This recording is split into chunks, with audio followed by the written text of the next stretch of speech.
Mr. Litt, how would you describe Mikado's well-being when she came under your care?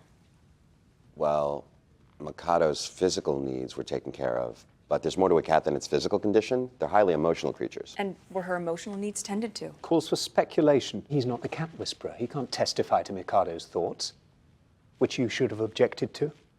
Sorry, sir. Very well. Mr. Litt, without speaking for Mikado, would you describe for the court her emotional condition?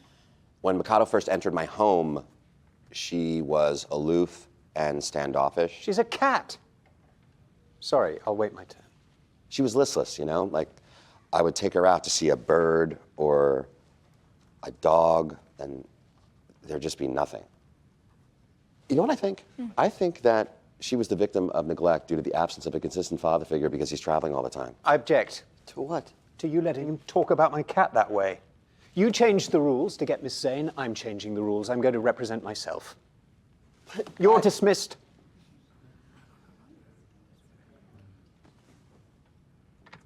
Getting hot in here, Nesbitt? Mr. Litt, I'll ask you not to address the defendant directly. I'm not the defendant. This isn't a criminal trial. Well, it should be. Where were we? You were describing the deplorable condition in which you found Mr. Nesbitt's cat. Oh, yeah. Jessica, you have portrayed yourself as the kind-hearted savior of this feline soul. Is that correct? Yeah. I believe I brought out the best in her. So you have a way with your charges, a velvet glove, so to speak.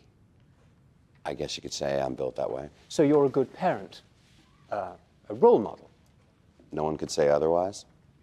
So if one of your charges were to say you were hostile, cruel, prone to kicking the proverbial dog, would that be a lie? My treatment of felines is what's of issue here. I thought it was your parenting skills, your ability to mold and shape gently. But that's not what This jury knows all about your parenting skills, which involve berating, belittling, screaming, sadism. Objection! You can object all you like, but as I said, this jury knows that that man is not what he portrays himself to be. And what about you? You think molding and shaping is accomplished by abandoning your charges and sending the occasional memo while you're off mudding in the Yangtze? I'd like to call my next witness. Oh, really? What witness? You didn't declare a witness. He's a hostile witness, and I'm afraid he's hostile to you. I call Harold Gunderson to the stand. Holy shit, we're in trouble. We need a 10-minute recess. Mr. Gunderson, you are currently an associate at Bratton Gould. At what firm did you previously work? I worked here. And who was your supervisor? That man, Louis Litt. Really, Harold? Let the record show that Mr. Gunderson indicated Mr. Litt. Tell me about Mr. Litt's guidance. Louis believes in teaching by fear. Your Honor, I'd just like to state for the record that the witness is speaking into an imaginary microphone. You're speaking to an imaginary microphone. That's what I mean. You know what? Fine, I'm done. Proceed. Would you characterize him as a screamer, a tyrant, petty and vindictive? All of the above. He didn't try to gently sculpt your future like blown glass. He called me an idiot, an imbecile, and an embarrassment to the legal profession. That sounds harsh. My therapist says that I have scars on my psyche. Hearsay. I could call said therapist. Oh, that'd be lovely, except it still has nothing to do with the cat. Bear with me, I'm getting there.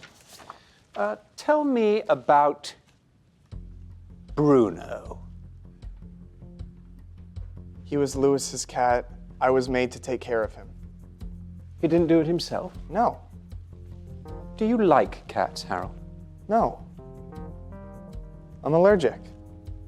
I don't even know what to do with them. But he left this cat, his cat, in your care? What happened? Hey, you know what? This would be a good time to object. I can't, Louis. It's a valid line of questioning. What happened, Mr. Gunderson? He died a day later. And what did he say to you prior to that day? He said he might as well have left his cat with Michael Vick.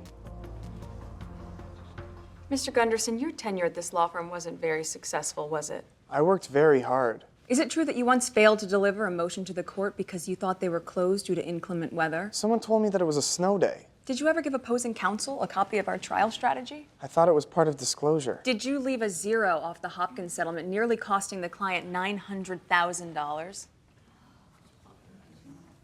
No one was supposed to know about that. Because Louis covered for you.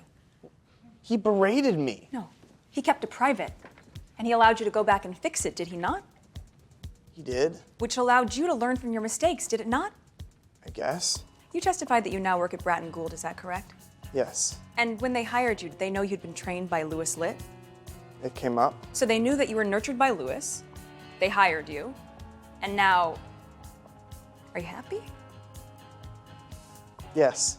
So with Louis's nurturance, your mistakes were covered, you landed another job, and you're happy.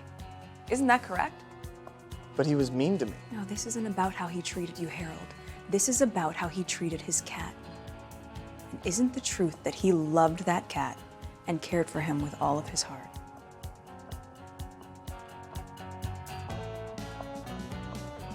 Harold, you're under oath.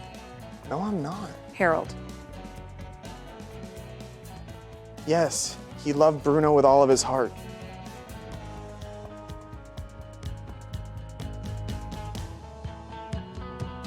I have no further questions.